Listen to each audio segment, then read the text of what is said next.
दोस्तों, फास्ट सरकारी नौकरी के इस ऑनलाइन अपडेट सबसे तेज़ में आपका बहुत बहुत स्वागत है दोस्तों।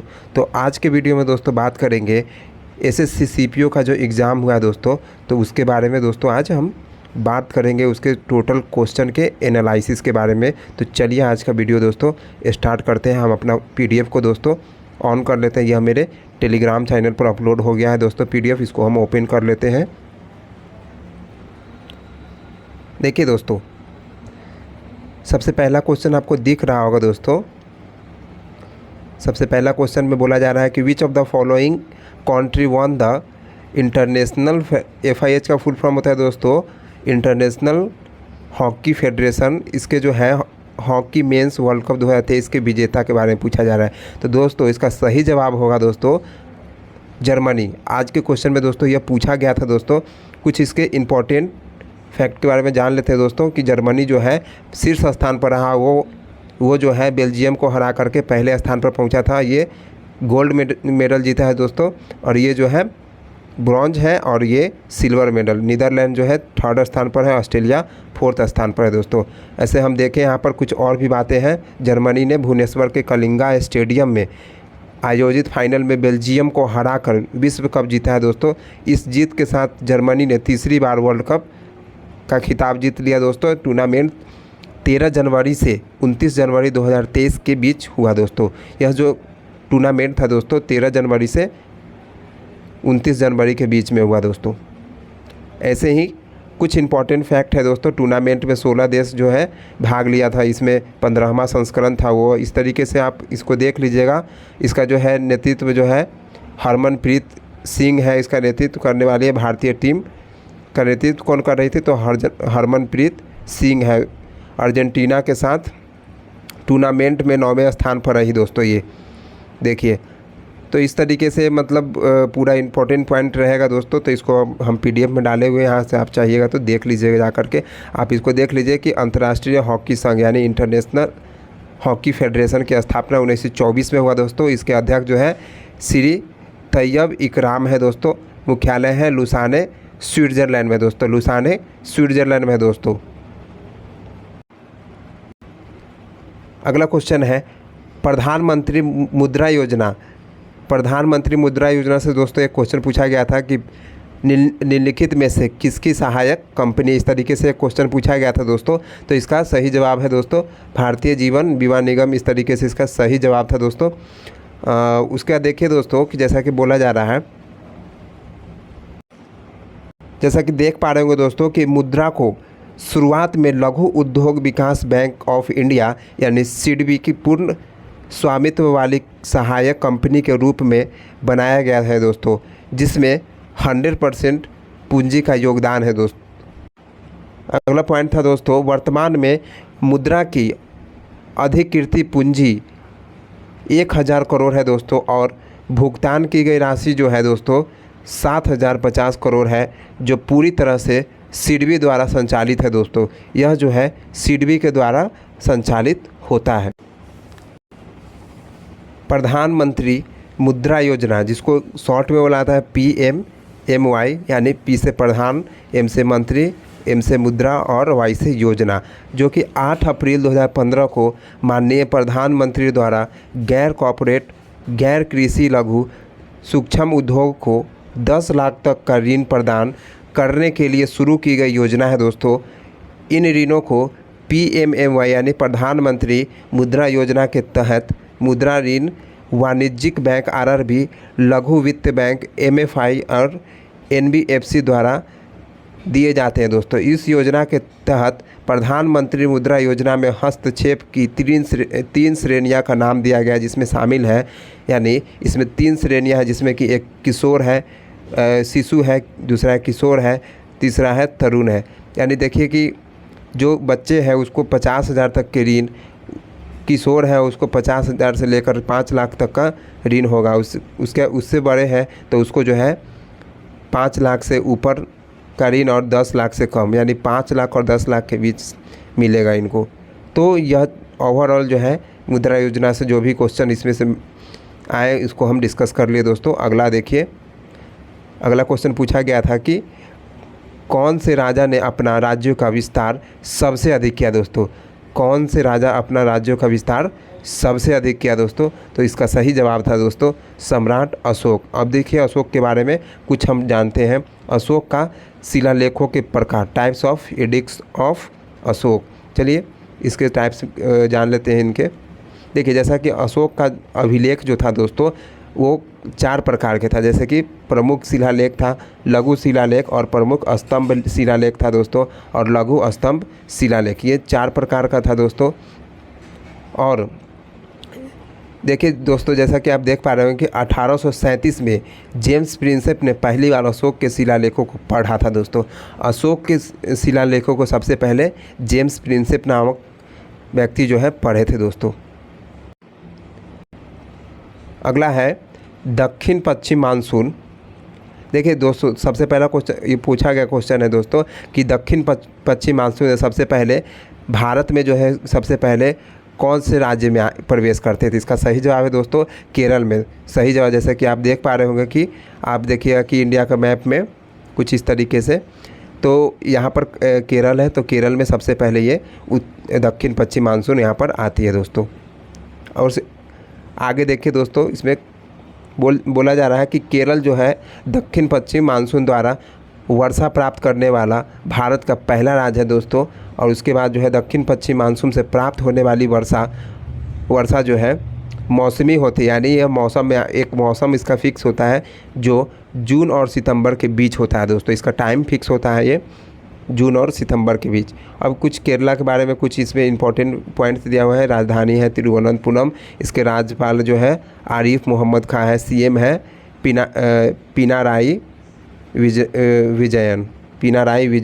अगला पॉइंट देख पा रहे होंगे कि मानसून के प्रकार है, जो कि मानसून 2 प्रकार का होता है दोस्तों। दक्षिण पश्चिम मानसून होता है जो कि जून से सितंबर के बीच में होता है इसका टाइमिंग, और पूर्वोत्तर मानसून होता है जिसमें राजस्थान और उधर साइड में इसका वर्षा कराता है। तो ये एक मानसून है, इसमें अक्टूबर से नवंबर के बीच में होता है। वो एक होता है गर्मी के दिन के लिए और एक होता है ठंडा के दिन में।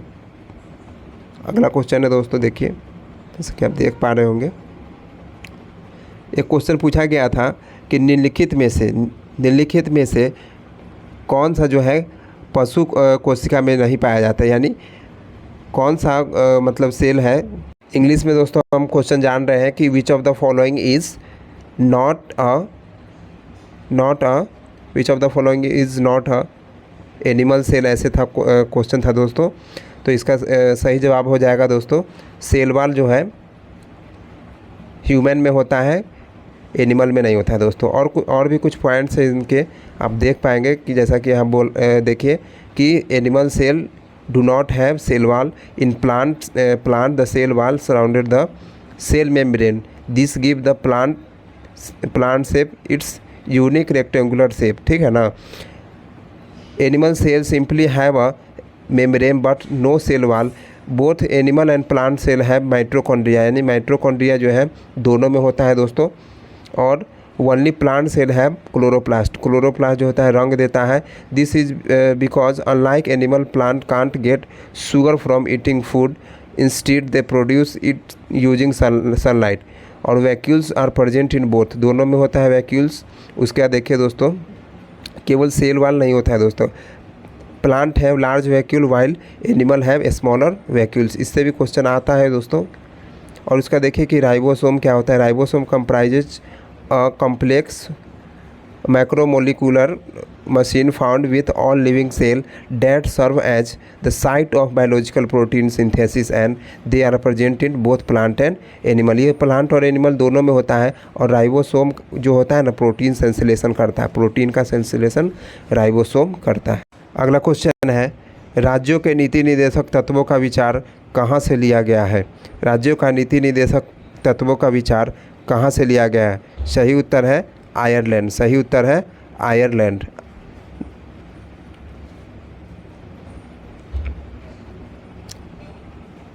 संवैधानिक प्रावधान जो है भारत के संविधान के भाग 4 अनुच्छेद 36 से 51 में राज्यों के नीति निर्देशक यानी डीपीएसपी का प्रावधान है दोस्तों, वे आयरलैंड के संविधान से लिया गया है जिसने इसे स्पेन के संविधान से लिया। आयरलैंड जो है स्पेन के संविधान से लिया और आयरलैंड के संविधान से भारत ने लिया दोस्तों। भारतीय संविधान का अनुच्छेद 37 जो है निदेशक सिद्धांतों के अनुप्रयोग को बताता है दोस्तों। और भी कुछ इम्पोर्टेंट पॉइंट है दोस्तों, जैसा कि भारतीय संविधान में कौन कौन सा तत्व जो है बाहर से लिया गया है। तो जैसा कि देख सकते हैं कि आयरलैंड के संविधान से राज्य को नीति निर्देशक तत्व यानी DPSP और राज्यसभा के सदस्यों का नामांकन और राष्ट्रपति के चुनावों का प्रक्रिया। अमेरिका से जो लिया गया है वो मौलिक अधिकार लिया गया है, स्वतंत्र न्यायपालिका जो है लिया गया है और न्यायिक समीक्षा। राष्ट्रपति का महाभियोग लिया गया है, सर्वोच्च न्यायालय और उच्च न्यायालय के न्यायाधीशों को हटाना और उपराष्ट्रपति के पद का प्रावधान जो है अमेरिका से लिया गया है। वैसे ही फ्रांस का संविधान से लिया गया है गणतंत्र प्रस्तावना में स्वतंत्रता, समानता और बंधुता का आदर्श लिया गया है। ब्रिटिश यानी UK के संविधान से लिया गया है संसदीय सरकार लिया गया है, कानून का शासन लिया गया है, विधायी प्रक्रिया है और एकल नागरिकता का प्रावधान वहाँ से लिया गया है। कैबिनेट प्रणाली भी ब्रिटेन के संविधान से लिया गया और विशेषाधिकार रीट जो है वहीं से लिया गया है। संसदीय विशेषाधिकार द्विसदनीय प्रणाली भी ब्रिटेन से लिया गया है दोस्तों। कथकली में कितने प्रकार का मेकअप होता है दोस्तों, यह भी क्वेश्चन पूछा गया था। इसमें 7 प्रकार का मेकअप होता है। आगे देखिए, जैसा कि आप देख पा रहे होंगे कि कथकली में 7 बुनियादी मेकअप है। कितने मेकअप है दोस्तों? तो 7 मेकअप है। मेकअप प्रकारों का उपयोग किया जाता है, अर्थात पच्चा जो है पहला मेकअप है जो हरा होता है, पझुप्पू जो है पक्का हुआ होता है, ये दूसरा हो गया। और तीसरा है काठी, चौथा है कारी, पाँचवा है ठाडी और छठा है मनुक्कू, सातवां है टेम्पू जो कि लाल होता है। ये शैलियाँ और चावल के पेस्ट और सब्जी के रंग से बने प्रमुख रंगों के साथ भिन्न होते हैं जिन्हें चेहरे पर लगाया जाता है दोस्तों। इनको जो है चेहरे पर लगाया जाता है। यह मेकअप है दोस्तों, आपको बता दें यह मेकअप है, इसलिए इसको चेहरे पर लगा करके तब नृत्य किया जाता है। एक क्वेश्चन पूछा गया था कि भारतीय संविधान का कौन सा अनुच्छेद जो है एवोल्यूशन ऑफ टाइटल यानी उपाधियों के अंत को सुनिश्चित करता है दोस्तों। तो इसका सही जवाब था दोस्तों आर्टिकल 18 इसका सही जवाब था दोस्तों। आर्टिकल 18 इसका सही जवाब था। आप इस प्रकार से आप देख पा रहे होंगे कि कुछ जो है आपको देख लीजिए कि आर्टिकल 16 है, आर्टिकल 19 है, आर्टिकल ये 21 है। आर्टिकल 21 में है जीवन का अधिकार है दोस्तों, जीवन जीने का अधिकार है इसमें। आर्टिकल 19 में है वाक और अभिव्यक्ति की स्वतंत्रता है और आर्टिकल 16 में जो है लोक नियोजन से संबंधित है दोस्तों। आप देख पा रहे होंगे कि लोक नियोजन संबंधी अवसरों की समता की प्रत्याभूति है दोस्तों। और भी कुछ यहाँ पर दिया है, इसको आप पढ़ लीजिएगा कि जैसा कि दिया गया है कि संविधान का अनुच्छेद 18 को किसी भी उपाधि प्रदान करने से रोकता है दोस्तों। कि जैसे कि आप कोई अपने टाइटल में कोई उपाधि नहीं लगा सकते हैं। जैसा कि होता है ना कि पद्म भूषण आपको मिला तो उसमें लगा लिया कि पद्मश्री प्राप्ति, ऐसे कुछ करके नहीं लगा सकते हैं आप उसमें। भारत का कोई भी नागरिक किसी भी विदेशी राज्य के किसी भी उपाधि को स्वीकार नहीं करेगा। मतलब उपाधि एकदम रूप से नहीं होना चाहिए। यह जो है आर्टिकल 18 में है। इससे क्या होता है कि उपाधि से जो होता है भेदभाव पैदा होता है, इसीलिए इसको आर्टिकल 18 के थ्रू इसको रोक लगाया गया दोस्तों। एक क्वेश्चन पूछा गया था कि DPSP जो है हमारे संविधान में किस वर्ष जोड़ा गया था दोस्तों। इसका सही जवाब है दोस्तों, आप देख सकते हैं 1937 इसका सही जवाब था दोस्तों। आप देख पाइएगा कि इसका वर्णन जो भारतीय संविधान के भाग 4 के अनुच्छेद 36 से 51 में किया गया है, जिसको जो है आयरलैंड के संविधान से लिया गया है, जो कि 1937 में जोड़ा गया है। यह जो है DPSP में संशोधन 42वें संविधान संशोधन 1976 के तहत किया गया दोस्तों।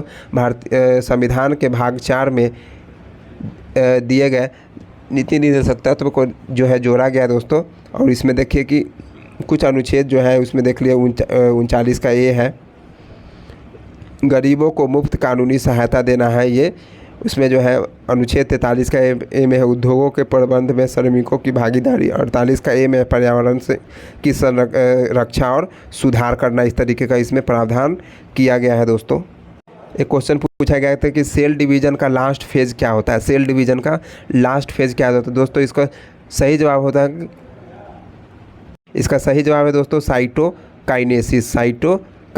साइटोकाइनेसिस इसका सही जवाब है दोस्तों। आप इसको इस प्रकार से देख पा रहे होंगे, कुछ मुख्य बातें जो थी उसको देखिए। कोशिका विभाजन प्रक्रिया का अंतिम चरण जो है साइटोकाइनेसिस है। इस चरण में एक कोशिकीय द्रव जो है विभाजन होते हैं जो माइटोसिस या अर्धसूत्री विभाजन के अंत में होता है दोस्तों। इसको आप पढ़ लीजिएगा। टोटल एक क्वेश्चन आया था, सर्वोच्च न्यायालय के किस क्षेत्राधिकार के अंतर्गत केंद्र एवं राज्य के बीच विवादों को शामिल किया गया है। यानी एक ज्यूरिडिक्शन से क्वेश्चन आया था, jurisdiction of the Supreme Court, dispute between centre and states are include, इस तरीके से क्षेत्राधिकार के बारे में आया था दोस्तों। तो इसका सही जवाब था दोस्तों मूल क्षेत्राधिकार है दोस्तों। इसमें देखिए इम्पोर्टेंट पॉइंट्स आप देख सकते हैं कि भारत का सर्वोच्च न्यायिक निकाय है दोस्तों। संविधान के तहत भारत गणराज्य का सर्वोच्च न्यायालय है। यह सबसे वरिष्ठ संवैधानिक न्यायालय और न्यायिक समीक्षा की शक्ति रखता है दोस्तों, शक्ति रखता है। और आप बात कर ले हम तो हमारे जो है सुप्रीम कोर्ट में जो होता है, आप देख सकते हैं कि 34 न्यायाधीश होता है, जिसमें से एक जो होता है मुख्य न्यायाधीश होता है और 33 जो होता है अन्य न्यायाधीश होता है। इस तरीके से आप देख पाइएगा कि और संविधान का अनुच्छेद 131 वह प्रावधान जिसके तहत सर्वोच्च न्यायालय का मूल क्षेत्राधिकार आता है दोस्तों, अनुच्छेद 131 के तहत। और भी इम्पोर्टेंट जानकारियाँ हैं इसमें, आप पढ़ सकते हैं। इसको हम अपने टेलीग्राम पर अपलोड कर देंगे। इसमें बोला जा रहा है कि which city is going to host 2026 winter Olympic जो है 2026 का आयोजन कौन से सिटी में किया जाएगा दोस्तों, ये क्वेश्चन पूछा गया। इसका सही जवाब है दोस्तों मिलन कॉर्टिना डी एम्पेजो, इसका सही जवाब था दोस्तों। इसमें आप देख पाइएगा दोस्तों, आप देख पा रहे होंगे कि मिलन कॉर्टिना डी एम्पेजो IOC सदस्य के मतदान में एकत्र अन्य दावेदारी स्टॉकहोम अरे को हराने के बाद इसने 2026 शीतकालीन ओलंपिक की मेज़बानी की बोली जीती है दोस्तों। ऐसे ही कुछ देख सकते हैं कि मिलान कोर्टिन डी एम्पेजो जो है दोस्तों इतालवी शहरों मिलान और कोर्टिना डी एम्पेजो की संयुक्त बोली है और यह 2006 में ट्यूरिन के बाद पहली बार होगी इटली शीतकालीन ओलंपिक मेज़बानी दोस्तों करेगा दोस्तों। एक क्वेश्चन पूछा गया था कि 10वीं पंचवर्षीय योजना में वृद्धि दर कितना थी। 10वीं पंचवर्षीय योजना में वृद्धि दर कितना थी दोस्तों। 10वीं में 8% वृद्धि दर थी दोस्तों। इसका टारगेट रखा गया था 8% रखा गया था। और एक क्वेश्चन पूछा गया था कि 11वीं पंचवर्षीय योजना में कितना परसेंट यानी लक्ष्य रखा गया था। तो विकास लक्ष्य जो है 9% रखा गया था। हालांकि यह केवल 8% ही प्राप्ति हो पाया था दोस्तों, 8% ही प्राप्त कर पाया था। एक क्वेश्चन आया दोस्तों, what is the global hunger index for Bangladesh 2022, यानी 2022 में ग्लोबल हंगर इंडेक्स में बांग्लादेश का कौन सा स्थान रहा था दोस्तों। इसका आंसर हो जाएगा 84, सही जवाब दोस्तों इसका 84वां स्थान रहा दोस्तों। उसके बाद देखिए एक क्वेश्चन आया था इससे कि निम्नलिखित में से कौन सी नदी चंबल नदी में नहीं मिलता है दोस्तों। तो इसका सही जवाब है दोस्तों बेतवा नदी जो है चंबल में, ये केन बेतवा चंबल जो है ये यमुना की सहायक नदी है दोस्तों। और इसके जो सहायक नदी होती है वो एक दूसरे में जाकर के मिलती है। जैसे कि ये नदी है, यहाँ से सहायक नदी आकर के मिली तो जाकर के यह इसमें यही क्वेश्चन पूछा गया कि कौन सी नदी नहीं मिलती है। तो चलिए इसमें देख लीजिए, जो सहायक नदी है वो छोड़ करके बाकी सब, यानी इसमें इसका मेरे हिसाब से तो वहाँ पर आंसर था बेतवा, आप देख पाए होंगे। और इसमें मिला लीजिए, देखिए एक इसके सहायक नदी कौन कौन सी है। एक है बनास नदी है, छिपरा नदी है, मेज है, चाकर नदी बामनी है, उसके बाद है सीप काली नदी है, सिंध है, उसके बाद है पार्वती है, उसके बाद छोटी काली सिंध है, कूनो है, ब्राह्मणी है, परवन नदी है, आलनिया, गुजौली नदी और भी बहुत नदी है दोस्तों इत्यादि। चंबल की सहायक नदी है दोस्तों, ये सब चंबल की जो है सहायक नदी है दोस्तों।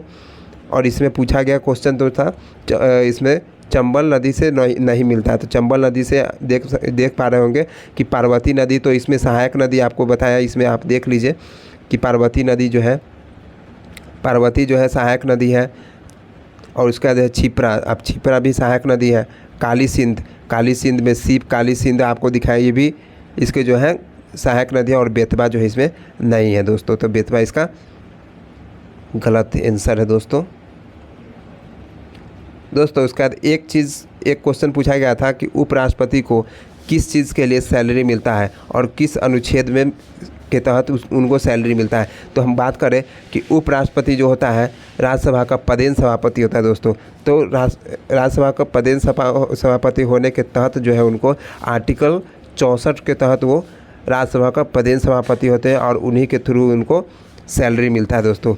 इनको जो है राज्यसभा का पदेन सभापति होने के नाते इनको सैलरी मिलता है दोस्तों। क्वेश्चन पूछा गया कि कब जो है राजधानी, कब मतलब राजधानी, हमारे जो भारत का राजधानी है वो कलकत्ता से दिल्ली किया गया था दोस्तों। यह क्वेश्चन पूछा गया था कि कलकत्ता से दिल्ली कब किया गया था राजधानी, तो इसका सही जवाब था 1911 दोस्तों। अगला फैक्ट है दोस्तों, आप देख लीजिए 1911 तक दोस्तों कलकत्ता जो है ब्रिटिश भारत की राजधानी थी दोस्तों। उसका देखिए 12 दिसंबर 1911 को ऐतिहासिक दिल्ली दरबार में जॉर्ज प्रथम ब्रिटिश साम्राज्य के सम्राट कलकत्ता से दिल्ली के लिए भारत की राजधानी स्थानांतरित की घोषणा कर दिया दोस्तों। भारत की राजधानी के रूप में दिल्ली की घोषणा के बाद दोस्तों एक नए शहर के निर्माण की तैयारी भव्यता, धूमधाम और शो के साथ शुरू हुआ दोस्तों। अगला कुछ फैक्ट है दोस्तों कलकत्ता से जुड़ा हुआ है, यह देख लीजिए कि जैसा कि बोला जा रहा है कलकत्ता की स्थापना कब हुआ था दोस्तों, 1686 में हुगली नदी के किनारे, हुगली या हुबली नदी दोनों एक ही है, यह हुगली नदी के किनारे है दोस्तों कलकत्ता शहर। 1772 में लॉर्ड वारेन हेस्टिंग्स ने राजधानी को मुर्शिदाबाद, यानी मुर्शिदाबाद जो है कलकत्ता की पहले कलकत्ता राजधानी नहीं था, पहले मुर्शिदाबाद राजधानी था दोस्तों बंगाल की। उसके बाद जो है कलकत्ता स्थानांतरित कर दिया। उसके बाद देखिए 1947 के बाद कलकत्ता जो है पश्चिम बंगाल की राजधानी बन गया दोस्तों। एक और जो है इम्पोर्टेंट है पश्चिम बंगाल से जुड़े, 15 अगस्त 1947 को पश्चिम बंगाल के पहले मुख्यमंत्री डॉक्टर प्रफुल्ल चंद्र घोष बने थे दोस्तों। तो दोस्तों हमको इतने सारे क्वेश्चन हमको मिले थे। अगर यह वीडियो अच्छा लगेगा तो लाइक करिएगा, शेयर कर दीजिएगा दोस्तों। तो मिलते हैं अगले वीडियो में। जय हिंद।